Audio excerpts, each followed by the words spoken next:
का स्वागत है। रिसर्च एंड न्यूज एनालिसिस देख रहे हैं आप।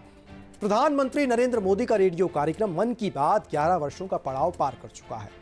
3 अक्टूबर 2014 को शुरू हुआ ये कार्यक्रम न केवल एक मासिक प्रसारण है, बल्कि जनता से जुड़ाव का एक सशक्त माध्यम बन गया है, जिसने राजनीतिक संवाद की परंपरा को एक नई दिशा दी है। मन की बात की शुरुआत एक ऐसे समय में हुई जब डिजिटल मीडिया का प्रभाव बढ़ रहा था और पारंपरिक रेडियो माध्यम को लोग भूलते जा रहे थे। लेकिन प्रधानमंत्री नरेंद्र मोदी ने रेडियो को चुना क्योंकि यह देश के हर कोने तक पहुंचने वाला सबसे सुलभ माध्यम था। उन्होंने इसे राजनीतिक प्रचार से दूर रखकर एक अराजनीतिक संवाद का रूप दिया, जिसमें वे देशवासियों से सीधे बात करते हैं, उनके अनुभव साझा करते हैं, प्रेरक कहानियां सुनाते हैं, उनका उल्लेख करते हैं और सामाजिक मुद्दों पर जागरूकता फैलाते हैं। यहां यह भी जानना जरूरी है कि मन की बात ने रेडियो को एक बार फिर लोकप्रियता के शिखर पर पहुंचाया।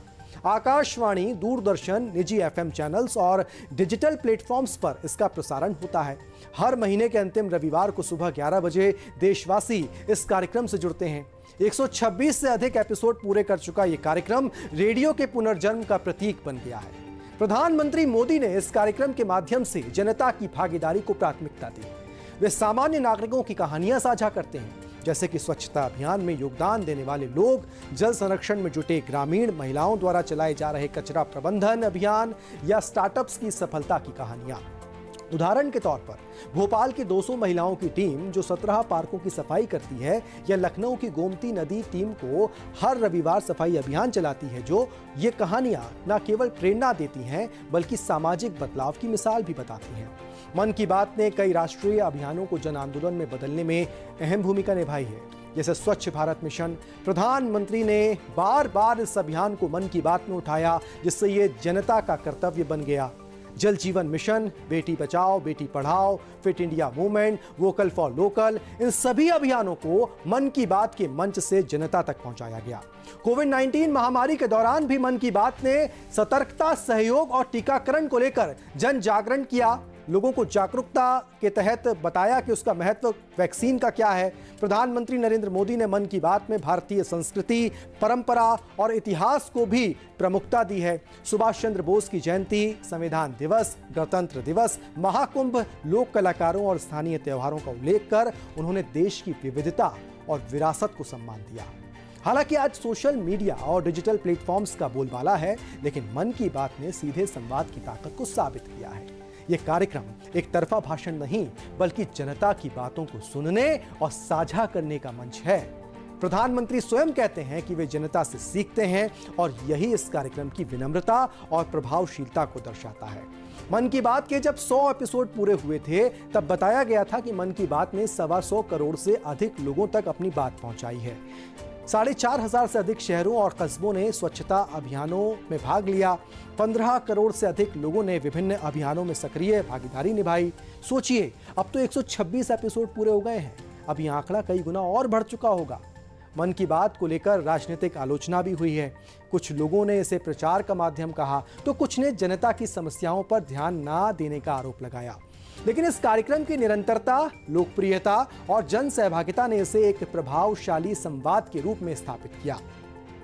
मन की बात ने यह सिद्ध किया है कि लोकतंत्र में संवाद केवल चुनावी भाषणों तक सीमित नहीं होना चाहिए, यह निरंतर, सजीव और संवेदनशील होना चाहिए।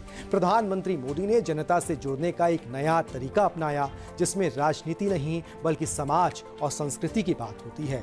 11 वर्षों में मन की बात ने प्रधानमंत्री और जनता के बीच एक आत्मीय रिश्ता कायम किया है। यह कार्यक्रम सुनने और सुनाने की परंपरा को पुनर्जीवित करता है, प्रेरणा देता है, जागरूकता फैलाता है और जनता को भागीदार बनाता है। यह केवल एक रेडियो कार्यक्रम नहीं है, बल्कि भारत के लोकतंत्र में संवाद की आत्मा है, जो हर महीने देशवासियों को एकजुट करती है, उन्हें प्रेरित करती है और उन्हें यह एहसास दिलाती है कि उनकी बात सुनी जा रही है। मन की बात कार्यक्रम का असर कितनी दूर तक होता है, इसका एक हाल ही का उदाहरण आपको बताते हैं। प्रधानमंत्री नरेंद्र मोदी द्वारा मन की बात कार्यक्रम में मध्य प्रदेश के शहडोल जिले के ग्राम विचारपुर की फुटबॉल टीम को मिनी ब्राजील कहकर दी गई उपमा ने न केवल इस छोटे से गांव को राष्ट्रीय पहचान दिलाई, बल्कि अंतर्राष्ट्रीय मंच तक पहुंचाने का मार्ग भी प्रशस्त किया। यह एक ऐसा उदाहरण है जहां जनसंवाद ने जन सशक्तिकरण का रूप लिया और खेल प्रतिभा को वैश्विक अवसरों से जोड़ा। 30 जुलाई 2023 को मन की बात में प्रधानमंत्री मोदी ने विचारपुर की फुटबॉल टीम की अद्भुत खेल प्रतिभा का उल्लेख करते हुए इसे मिनी ब्राजील कहा था। इस एक वाक्य ने विचारपुर के युवाओं के जीवन की दिशा बदल दी। जर्मनी के एक प्रतिष्ठित क्लब ने इस टीम के 5 खिलाड़ियों और एक महिला कोच को 4 से 12 अक्टूबर तक विश्व स्तरीय प्रशिक्षण का आमंत्रण दिया। खिलाड़ी जर्मनी पहुंच चुके हैं। जी हां, पहुंच गए हैं खिलाड़ी जर्मनी।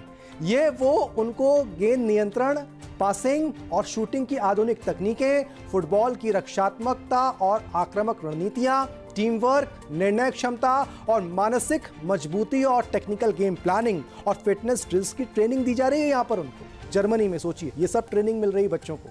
प्रधानमंत्री मोदी का मन की बात कार्यक्रम केवल एक संवाद नहीं है, बल्कि जनता की कहानियों को राष्ट्रीय मंच देने का माध्यम है। विचारपुर की टीम का उल्लेख इस बात का प्रमाण है कि एक छोटे से गांव की आवाज भी देश के शीर्ष नेतृत्व तक पहुंच सकती है। यह उदाहरण दर्शाता है कि जब नेतृत्व संवेदनशील हो और संवाद सजीव हो, तो सामान्य नागरिक भी असाधारण उपलब्धियां हासिल कर सकते हैं। विचारपुर की फुटबॉल टीम की यह यात्रा भारत के ग्रामीण युवाओं की क्षमता को उजागर करती है। यह दर्शाता है कि सपने सीमाओं से परे होते हैं और सही मार्गदर्शन, अवसर और मंच मिलने पर हर गांव से एक सितारा निकल सकता है।